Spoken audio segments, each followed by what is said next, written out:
Hi everyone, my name's Rick Neff from Pennsylvania Land Titles. Working a little bit late tonight, but that's okay because I'm kind of excited, and here's the reason why.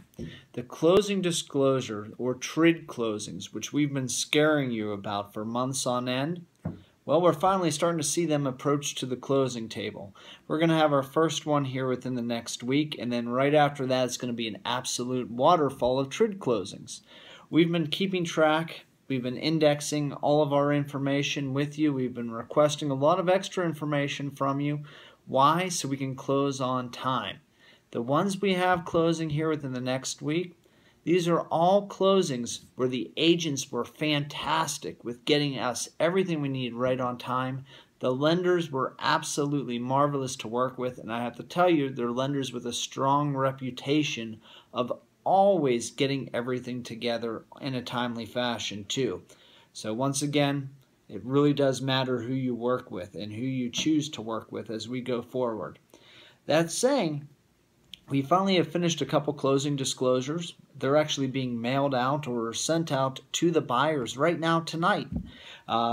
So the closing disclosure looks very different than the settlement statement. And I have a couple here, and I have blacked out all the private and personal information, but I'd like to go over it with you because you, the agent, you're really going to be looking at this and saying, this looks nothing like what I'm used to seeing. And it's true, it does not. But that said, after you look over it a couple times, it makes sense. Now, it used to be we would give you the settlement statement. You would send it off to your buyer or your seller. They would review it. Well, like I said earlier in my previous video, the lender is going to be sending these out to your buyer. And in 9 times out of 10, especially in the beginning here, and especially with the very good lenders, the lenders will be going over this with the buyers to make sure they understand it. But if you're an agent, you really don't want to sit there and be ignorant to the whole process. So I'm going to explain these to you. I'm going to show you how they work.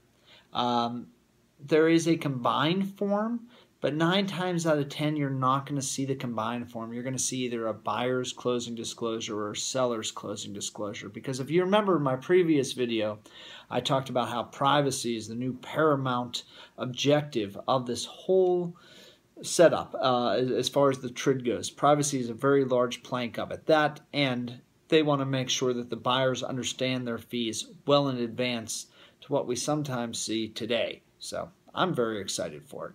I'll know if it's going to close 10 days ahead of time, a week ahead of time. You'll know if it's going to close a week ahead of time. It's going to be good. It's going to help our schedules out a lot. So that's saying, I'll stop blabbing here and I'll start going over the closing disclosure with you. The first one we're going to do, like I said, there is a combined form, but I'm just going to go over the buyers and the sellers combined closing disclosure separately because I think that's how we're going to be sending them out, the majority of them anyways, here at the beginning. But we'll go over the buyer's side first. And like I said, all the private and personal information has been blacked out, obviously. This is going to be closing next week. Very excited for it. In fact, I made sure I'm going to be available to schedule it because I want to see what it looks like. I want to actually sit there in the closing table. I'm excited for the change.